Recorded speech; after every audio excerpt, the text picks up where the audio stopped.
ABC, easy as 1, 2, 3, because it's SBXIV. Episode 1, 2, 3. Episode 1, 2, 3. Wow. So how come that it's fine, but when I do like my awesome freestyle rap at the start of the show, everyone's got to shut it down? Because how else are we going to? Never mind. I was gonna say something really helpful, but wait, was that the intro? Oh no! It was the intro. I missed it. You missed it. This is Sequence Break 14, the podcast about Final Fantasy 14. This is episode 123, otherwise known as Season 3, Episode 2. We're recording on July 12th, 2015. I don't think it's a beautiful Sunday afternoon. Kind of shitty out there. It's dark outside for me. It's twilight compared to the rest of the week.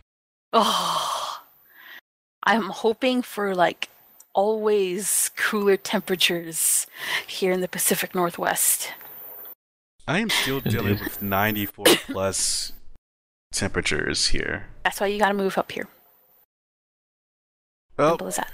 Give me a pumpkin cart and I'll be there in a jiffy. You live in Canada. I want to live in Canada. Huh? Alright. Anyways, we're talking about Final Fantasy XIV, particularly about Heavensward content, the live letter from the producer. We also have things about the Mac client, emails, tweets, and a contest. But first, and most especially this episode, and hopefully subsequent episodes, have been brought to you by our Patreon subscribers. At the Marmot level, we have Blair Robla Andrews, and he writes on his Patreon note, so this is where I write first, right? Because bottom, that's not because, it says bottom. Talera will learn how to read. Tier contribution for now, because unfortunately I'm an unemployed university student. I was about to say me too, but I'm employed. I guess you not rub it me too. in his face, huh? Ouch. I'm sorry, but I plan to up it at some point. Keep up the good work.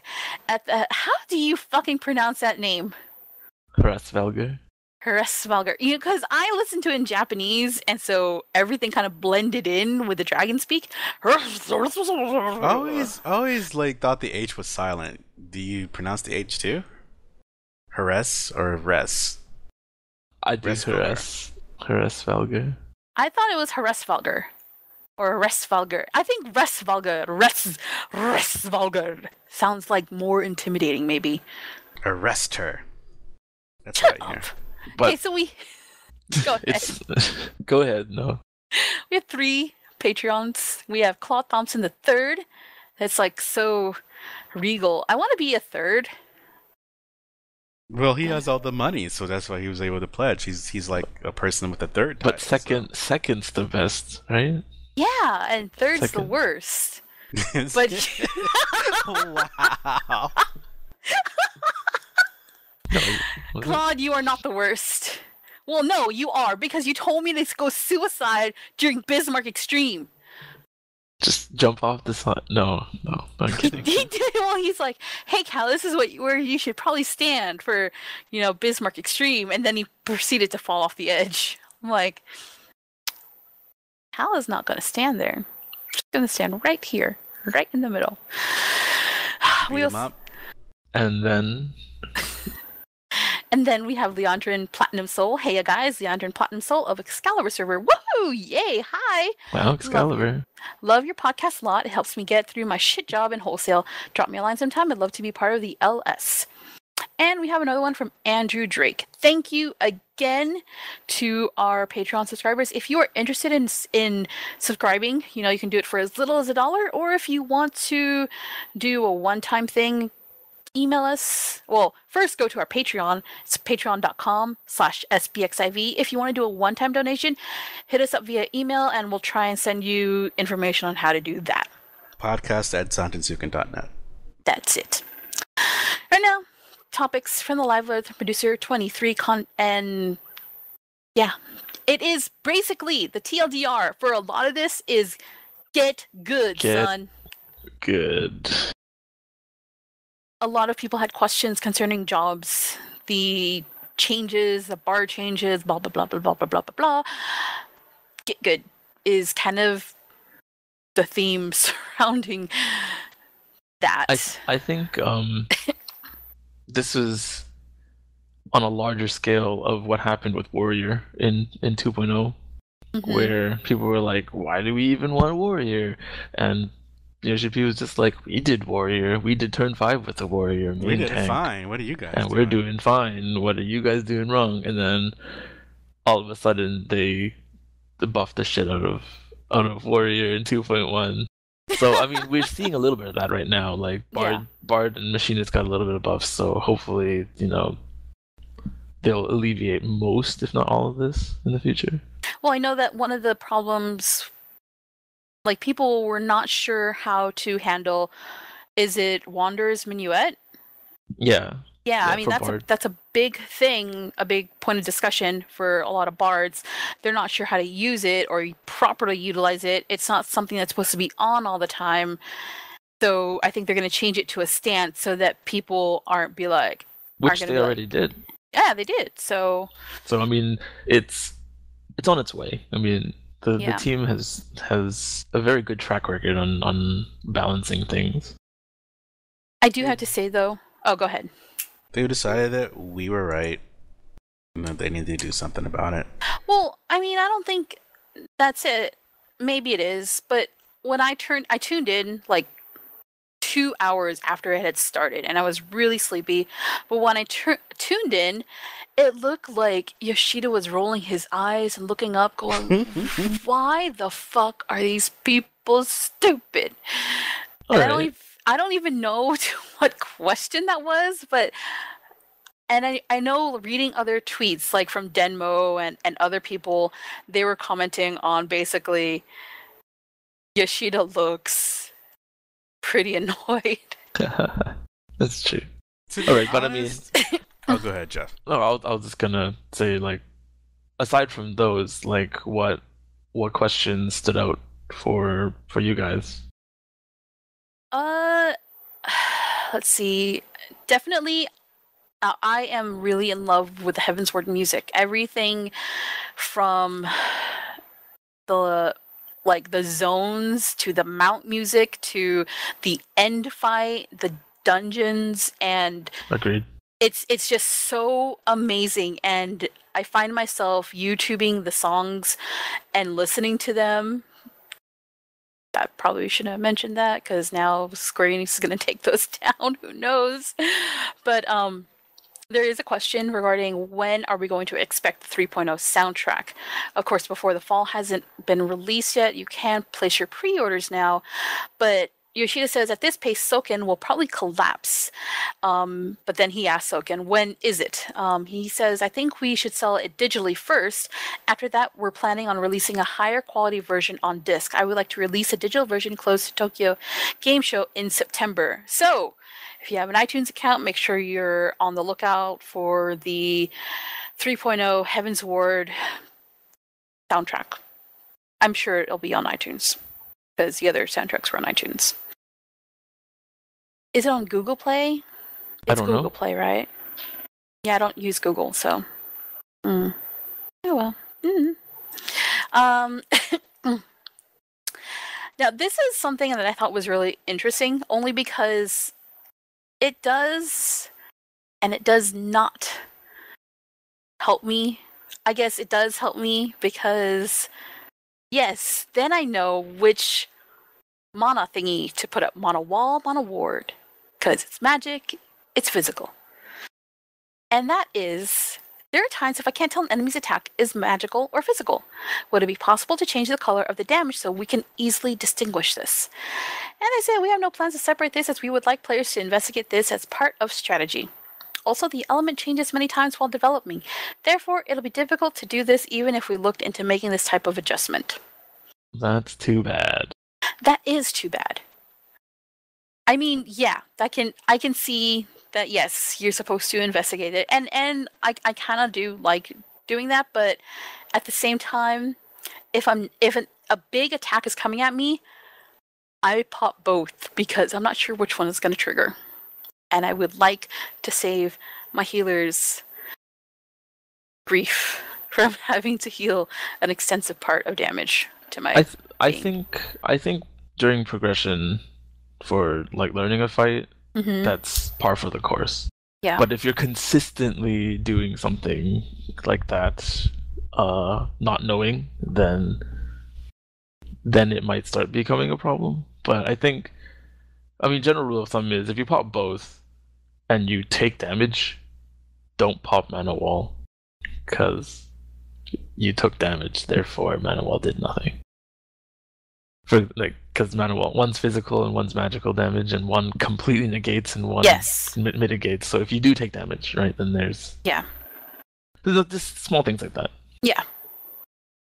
Good to know, because most of the time, I'm just worried about staying alive and keep moving, casting. I'm not really looking at the details. I know that's bad, but I have other things to worry about. Anyway, can you make it so that horns and face options for aura are separate? Now, I know I had a really big problem with this. Cirician talked about this a little bit, and I was seriously hoping for this because I want a different set of horns, but a different set of face mixed together. And they said right now it's not possible since separating these would stress system processes.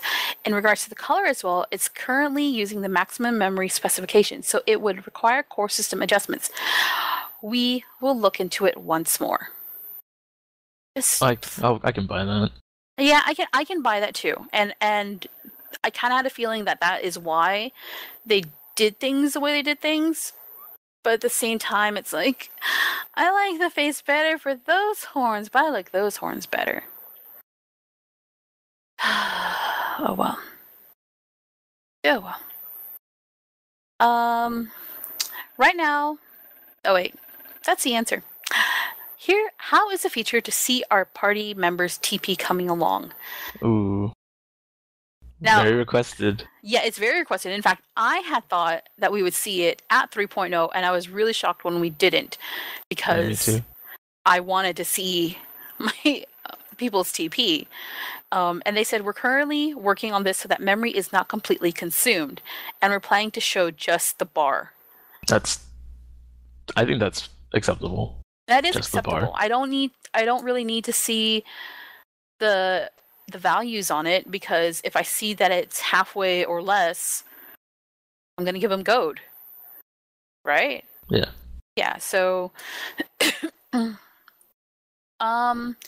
really love the scenery in the new areas. Do you have plans to introduce housing ward in Ishgard? Now, this is one thing I was interested, because I really want to move my free company house to Ishgard, and I know a few of their members of my free company do as well. They said, we're currently working to solve the inconvenience in the extended wards, so we believe it'll be after this. This is because we think first we need to create a transfer system for players who wish to move to an Ishgard area. And at this, I kind of want to give the middle finger. Like, there are a lot of people who still are looking for homes, especially on a heavily populated server. I don't know. I agree. I agree.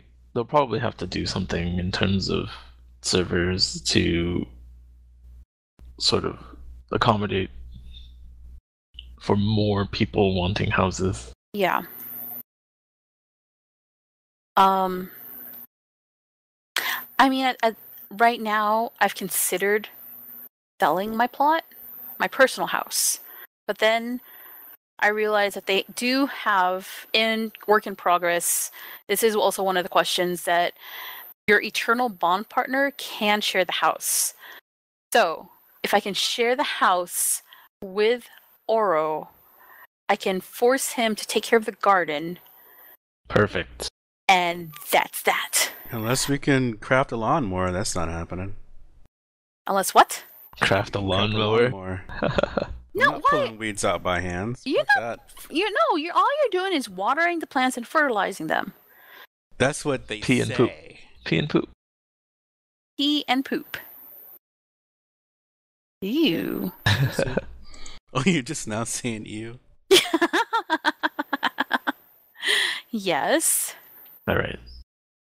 Now, I think this is important because every single time I have a hunt mob and it's in the Dravanian hinterlands, I keep looking, where the fuck is the Dravanian hinterlands? Am I, oh.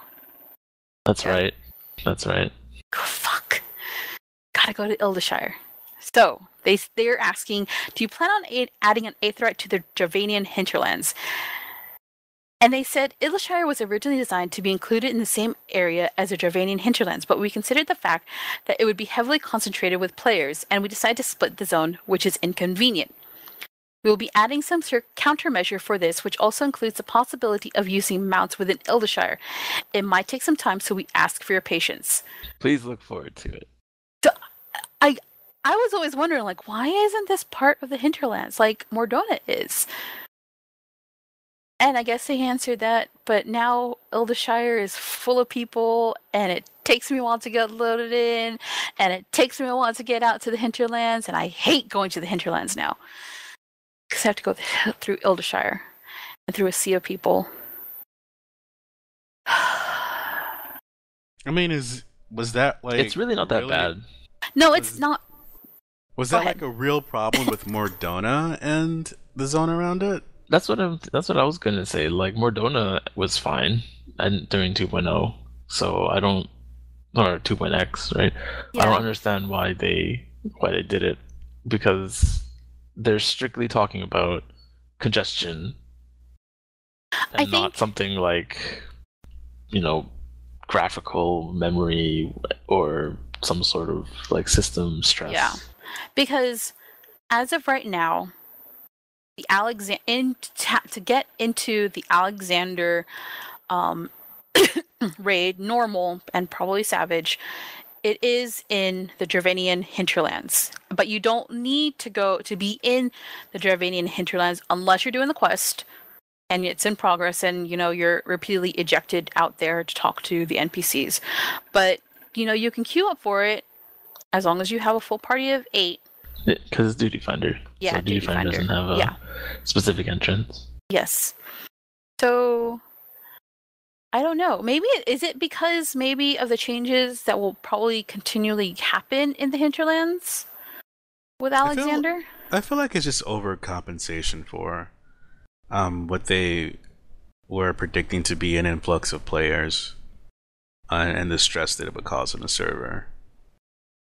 I don't think they necessarily needed to separate the two out, but they probably had some kind of justification for I think it's more stress they would get. I think it's a preemptive server congestion alleviation method. Yeah. But then how would they, if they were to revert it, could they easily fix it? Or is it now set in stone that is now a separate zone that cannot be patched together to the other zone? Worst case, they just add an Aetheryte. Yeah, that's what they would do. I don't think they would rejigger the zones like that. Like completely redesigning a zone, adding merging its zones would be kind of harder than just adding an Aetheryte. That's true. Because I'm almost certain most people will just be happy with an Aetheryte somewhere in the hinterlands. I know I would be. I would be very happy with that. Can you tell us the difference between Alexander and Alexander Savage? One is harder than the other. Yeah.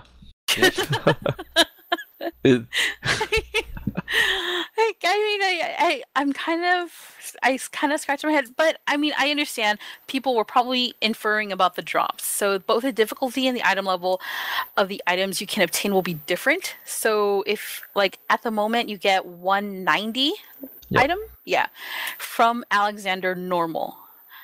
So then it'll probably be 10 levels higher with Alexander Savage, I'm guessing. And you'll be able to dye them, and there's probably cosmetic stuff. Yeah. Well, one mode tastes great, and the other mode is less filling. That's right. So, which one tastes better than the other? The normal mode tastes better, but the Savage mode is less filling. It's for them. It's for them people on the Whole Foods diet. Yep. Oh. So I shouldn't eat the savage mode?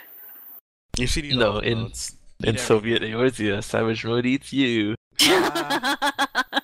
Those darn Russians. What will they do next?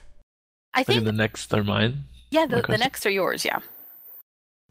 For me, most of the questions that I focused on sort of were technical questions, I guess. So with the release of DirectX 11, people are saying, "Hey, this is great, but can you make it greater?"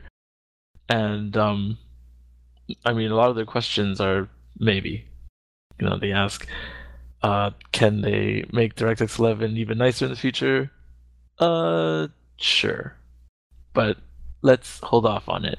And then they ask about the graphical quality of PS4, and they said, yeah, they're going to look at it from a stability standpoint and hope that they can implement all the DX11 improvements into the PS4 as well, or not all, maybe some.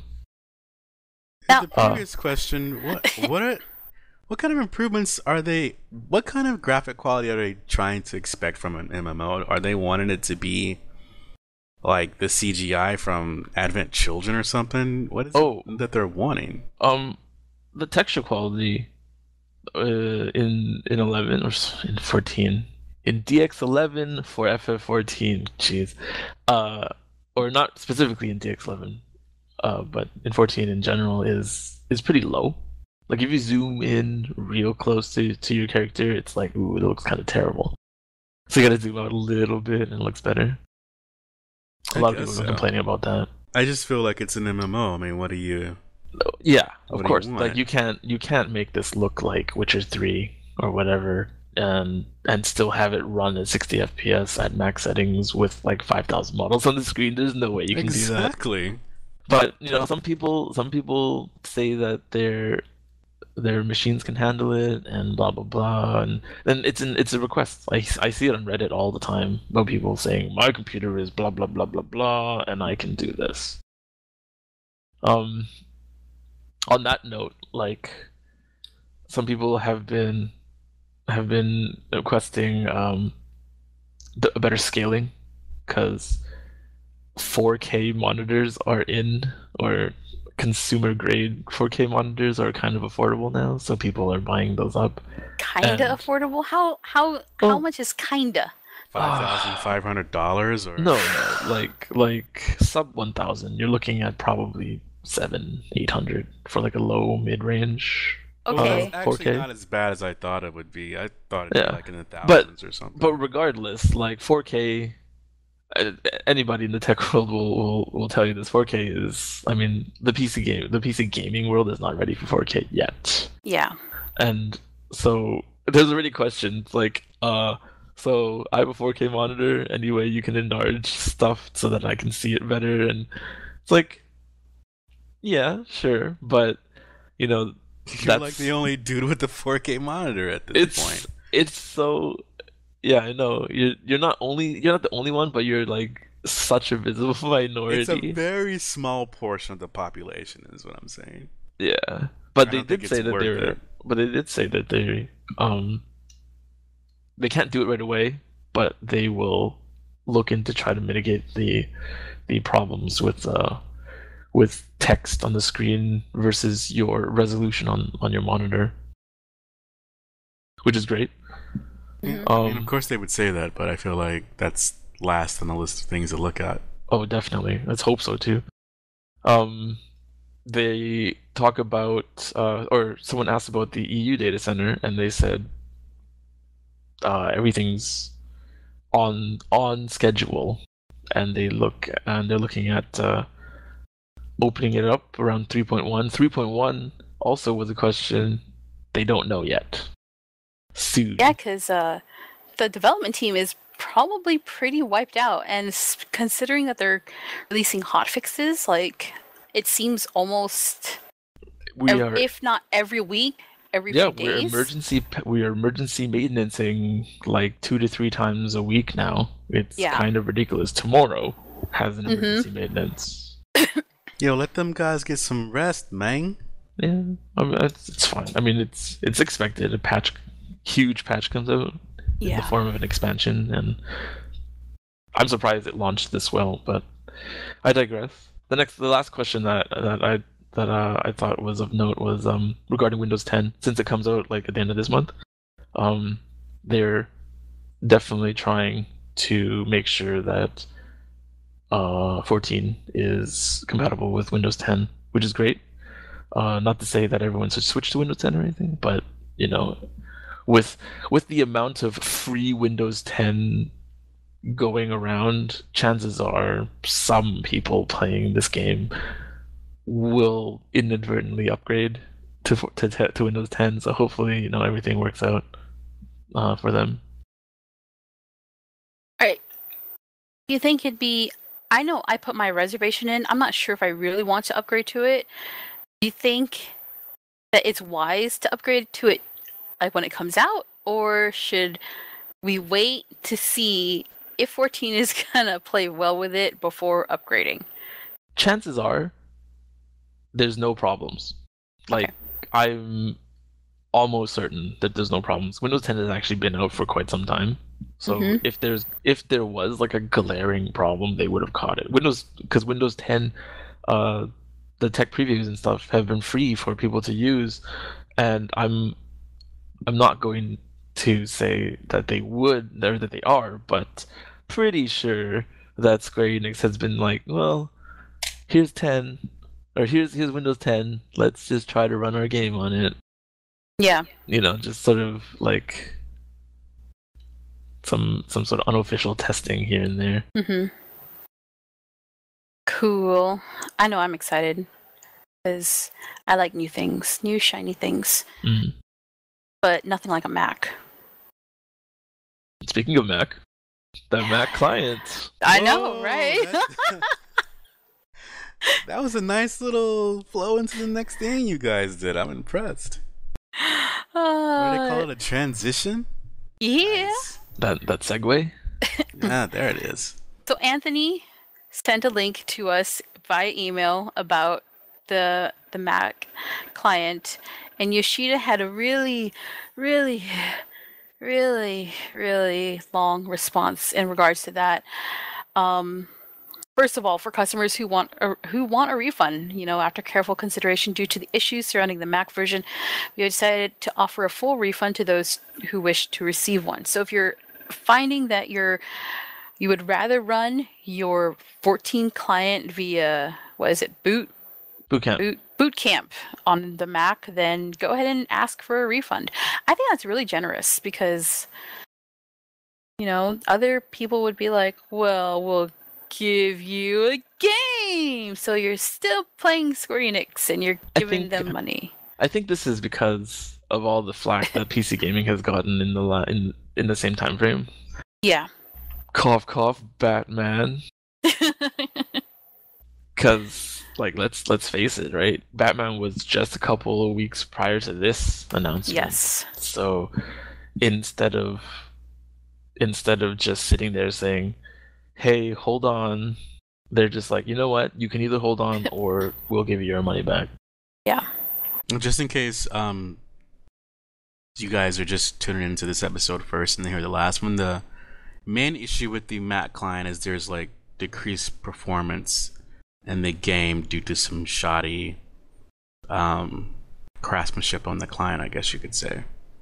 So the performance is really low. Am I correct in that? Yeah, right. And especially there's insufficient communication regarding the system requirements, which we're going to talk about next. And Yoshida goes on to say, I believe the biggest problem with the Mac version release was a significant discrepancy between the performance of the product our development team produced and the expectations our customers had for it, which was due to the lack of information available on our product when sales commenced, as well as other issues. And then he goes on to say, consequently, the system requirements which we should have released were not made available in time, which was a serious problem.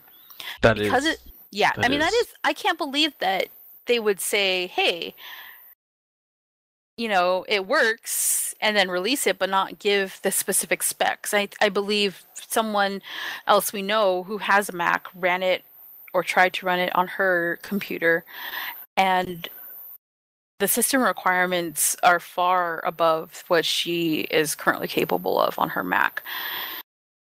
Right.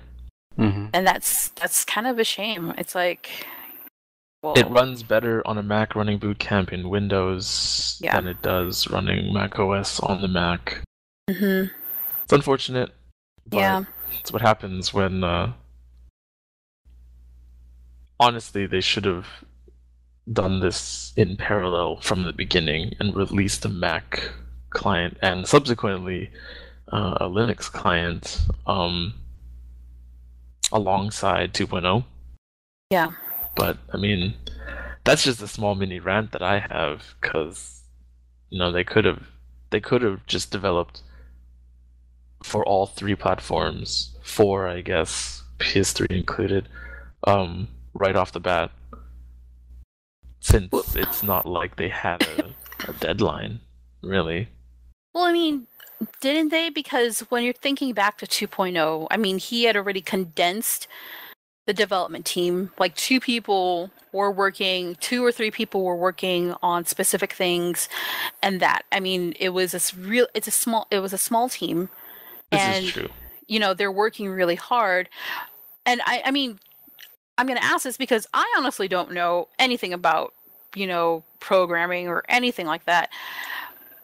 Would they need to have someone who is more, like, I don't know, proficient in Mac stuff to do this efficiently?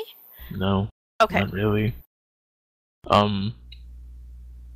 I mean, I'm super generalizing, and I'm sure someone listening who's actually in the software engineering field would be like, no, in this blah blah blah blah blah situation, it's it's different. But generally speaking, as long as you're aware of the specific, I guess the specific sort of operating system nuances, the coding is relatively simple, straightforward, not simple, straightforward, because it's all the same hardware.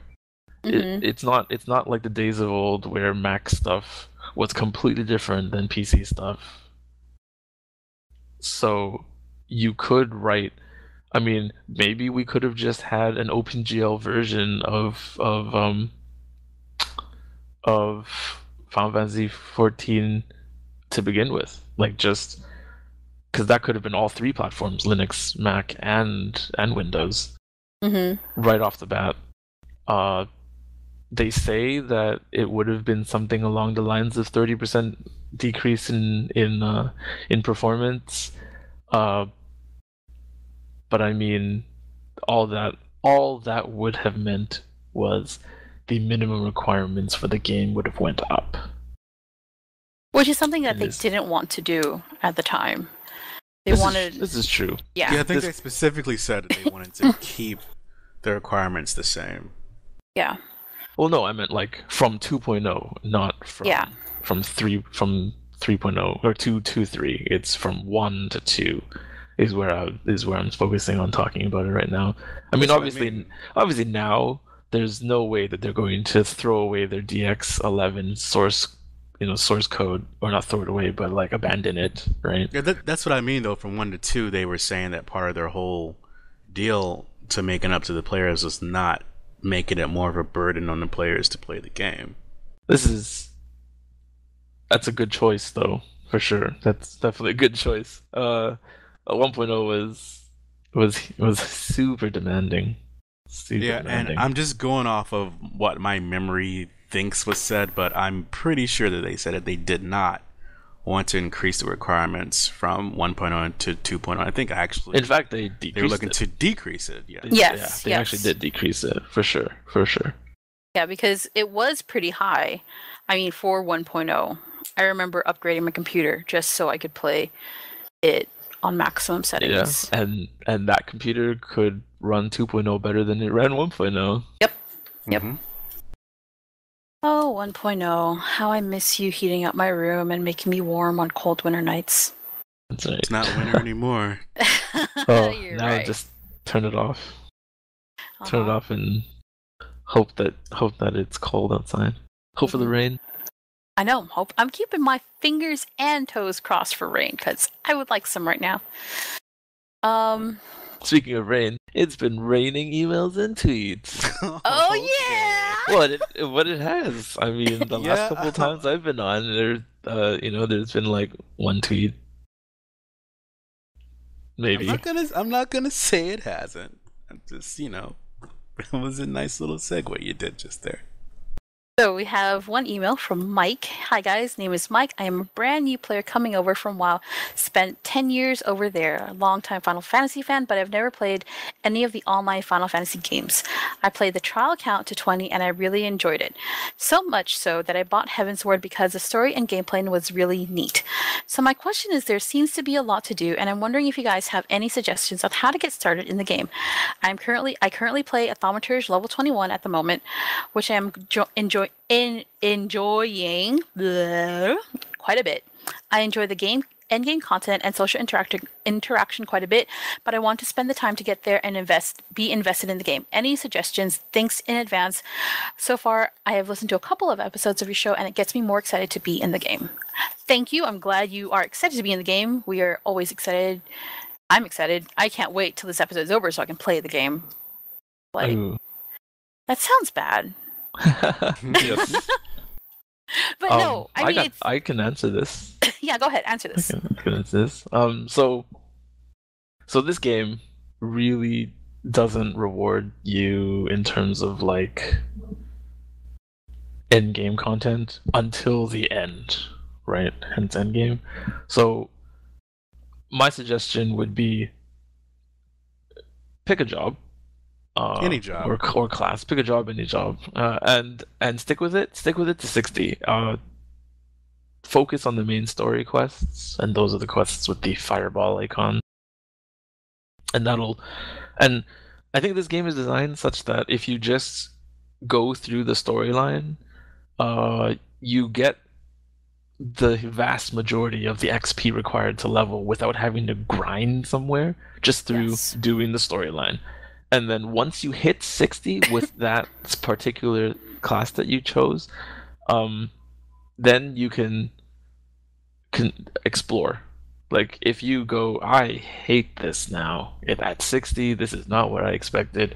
By all means, now that you hit 60, leveling up something else gets infinitely faster than leveling up the first time, because you get what's called the armory bonus, which boosts your XP. Obtained via whatever fates, dungeon monsters and stuff like that. So it allows you to sort of try something else without having to go through a crazy grind. And then somewhere in between that,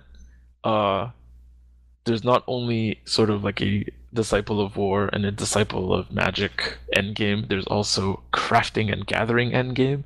So those could be done in parallel. You can gather and craft while leveling like your first character to 50 or 60, sorry. And you can try that out too and probably make some money along the way. But I think this game is full of things to do, but if you want to focus on endgame, there's a bunch of like gates that you have to go through to reach the next tier worth of stuff. And there's plenty of posts online on Reddit about like, I just hit 60, what can I do now? So from there, I would probably look at unlocking the things that you need to unlock once you hit 60 to hit endgame, if that's what you want to do, like right away without having to explore other classes. Yeah. That would be, at the moment, you would need to unlock Never Reap, the Fractal Continuum, and those are the 2 expert dungeons that you can farm for easy gear, and then the law are the points that you would need to exchange for even higher tiered item level gear. Right. At that point, you will need to be item level, blah, blah, blah, 170 in order to enter Alexander normal, which is easy to get. I mean, yeah, it's easy to get. It didn't take me that long. And then from there, I don't know what the requirements are for Savage because it's not out yet. I'm assuming 190. Who knows? But bottom line is there's not too much to unlock right now. It's like 2 dungeons and 2 extreme level primals and Alexander. Yes. I think that's it. Mm-hmm. And a lot of those are gated, behind item level requirements. But I mean, as you play the game, it becomes unlocked, so it's not really that big of an issue. Yeah, you basically have to play the entire 2.0 storyline before you can start on the 3.0. I heard that playing the entirety of 2.0 actually gets you to past 50. And then by the time you get to Heaven's Word, you're like 51, 52, 53 or something like that. Yeah, I don't doubt it if they gave XP in post 2.0. Mm-hmm. Yeah, because there were like ton of quests that you got even after you got to 50. That were level 50 quests that you couldn't get EXP from because you were already at that level. That's right. Yeah. Mm-hmm. We have another email from Next Step Badger. Hey, SBXIV, Next Step Badger, here from your own Excalibur server. I just got done listening to your most recent podcast on the Heaven's Word impressions, and I just want to give my 2 cents on it as well. I find this expansion really has a better feel to it over 2.0. I've heard it is said that A Realm Reborn was the apology, and Heaven's Ward is where the game really picks up, and I am inclined to agree. I will say Dark Knight does seem a little squishy from a white mage standpoint, though most of the ones I've ran with have been exceptional. I'm only level 54 at the moment, but already the storyline has me foaming at the mouth to see more and more. The character interactions have brought me a great amount of humor as well. I will say that leveling is a bit of a chore, but it's one I beat happily for the quality we are receiving here. I will say my main DPS class is now Machinist. I don't know much about the low DPS people talk about. I just find it's fun as hell to play. Also, it's a nice touch that its crystal is blank. Makes you feel like you're actually pioneering something new in the realm. Now for an actual question. I know the story is built around you being the warrior of light, and this is something that has long been a sticking point with me. Do you feel these things would be hampered at all if they said you are but one of many warriors in the realm's defense, blessed by the lights of the crystals? Perhaps they have said it before, and it is something I am simply missing. The story is still grand, though, and even this tiny nitpick hasn't taken me out of the immersion at all. Thank you guys for an amazing podcast. I really do hope to see you all around. I would get a kick out of randoming a dungeon with you and having to heal you guys sometime. Next Step Badger of Que. Okay. Jeff had to step out, but I will go ahead and say that it is really hard to answer this question without spoiling certain things, but I'm trying to find a way to actually word this because I don't want to spoil things, but in the storyline, there is hints that there are other people who have been blessed by the light of Heidelin. And so, and they do help in bringing about the peace that Heidelin is searching for in her realm, right?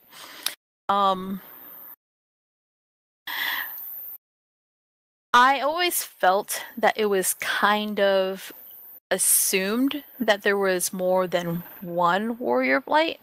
I only say this because I think from vague recollection of 2.0, when they were talking about the warriors of light and how they had vanquished or tried to save, I guess, Eorzea, Heidelin, during 1.0, that they were gone and they could not remember them. Of course, now they've gone to just using a singular, singular versus plural. I am brain farting. term warrior of light versus warriors of light. So it gives that feel that there is just you, but then there's also references throughout the story, saying like, oh, you probably need more of your adventurer friends to help you. And even though they're not in the story with you and doing all these things with you, they do recognize there's people who are helping you because they ask you to look for the people who help you to help you do this, and this, and this, and this, and this. So, yes, but then kind of no, because... Yeah, okay, so I feel like that when they make those references, and I'm just going to flat out say spoiler alert, because I'm not going to tiptoe around anything. So from this point on, spoiler alert, if I say something that spoils something, then you've been warned. And I don't come crying to me, because I warned you. But I think that they more or less are, if you're a warrior of light, then you have like followers, of course, or you have like an army or companions or whatever. So I think they're kind of referencing, well, why don't you bring your crew along to come wreck shit, as opposed to bringing other warriors of light. So I think that's kind of what they're pointing at. Well, I mean, yeah, but I don't know. I mean, to me, it's. I mean, I know I've always thought about that question because it always kind of bothered me too. It was kind of like, okay, there is this recognition that there are warriors of light, but then of course it just turns into warrior of light. And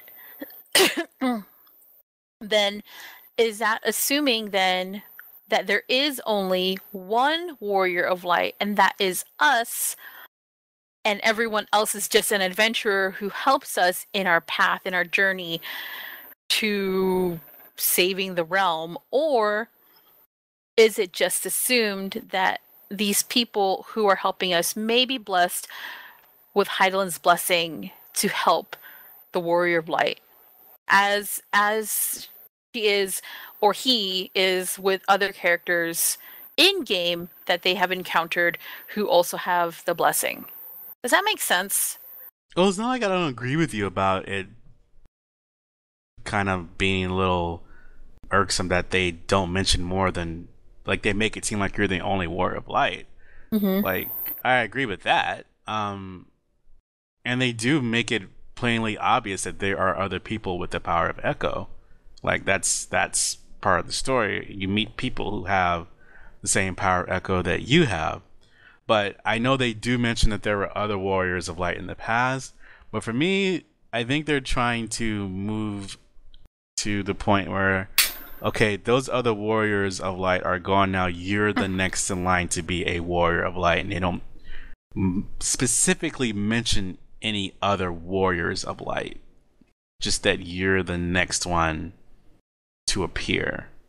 Okay, now, but then, and this is where... Still, this is a huge spoiler alert. Very huge spoiler alert. If you have not finished Heaven's Word, skip over the next few minutes. This is really big. At the end of 3.0, you see Derplander. And I mean, it is assumed throughout 2.0, going into 3.0, that he is probably a warrior of light because...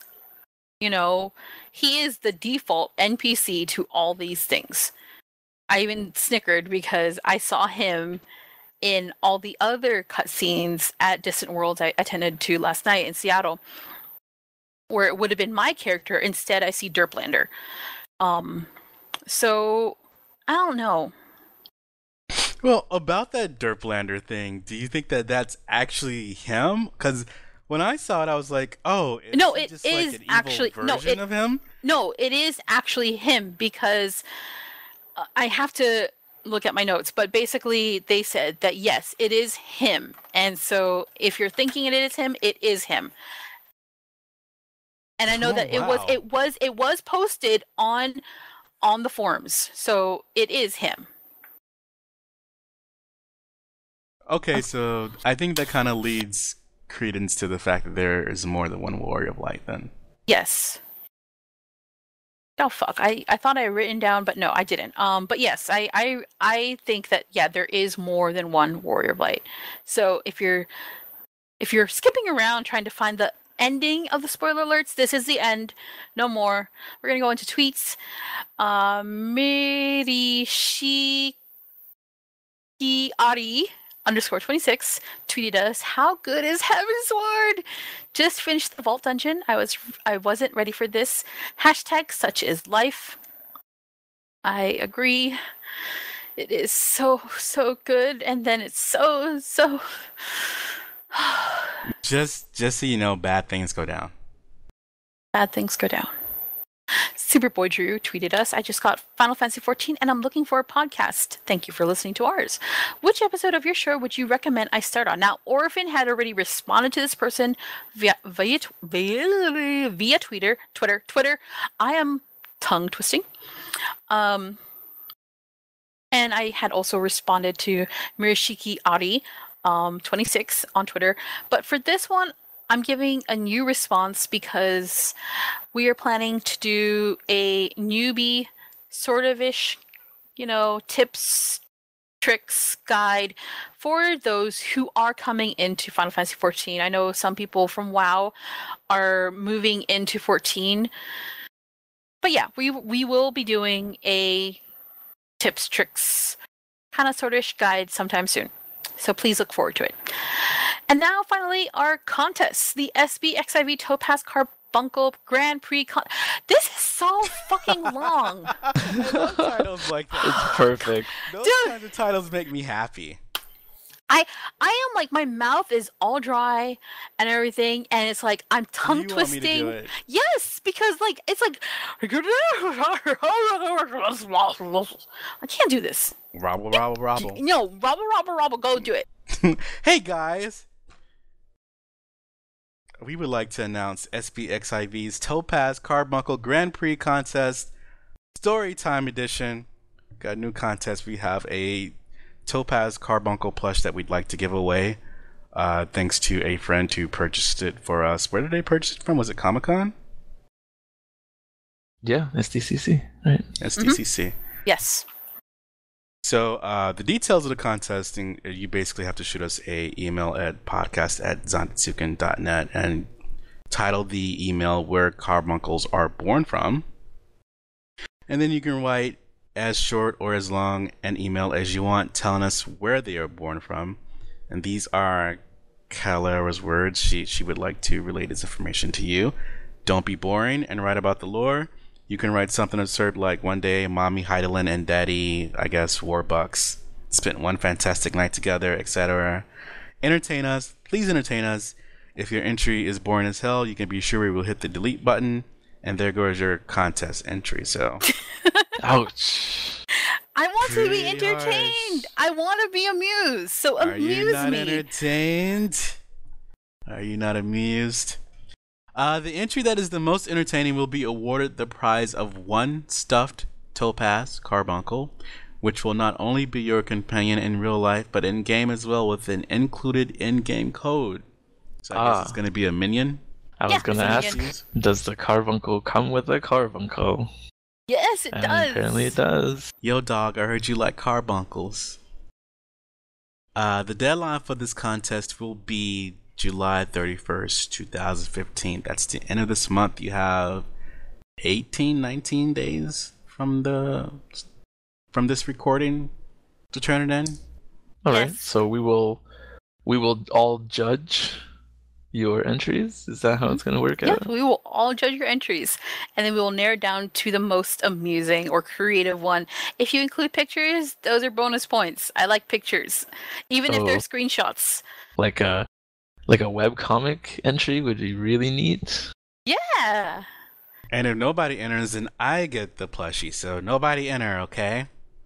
No, I think I would get it because I already have the blue one. I would like the yellow one too. Nope, I would get it. You already have one, so I should be able to get one now.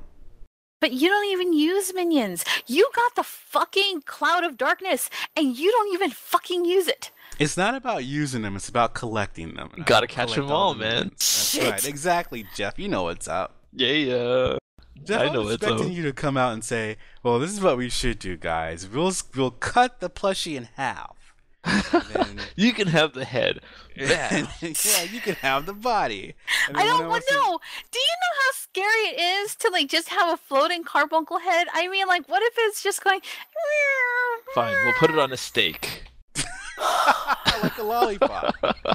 You know, like, actually, if you had been the one to say, I'm really scared now. No, Kala, if you had actually come out and said, "No, I don't want the plushie sliced in half.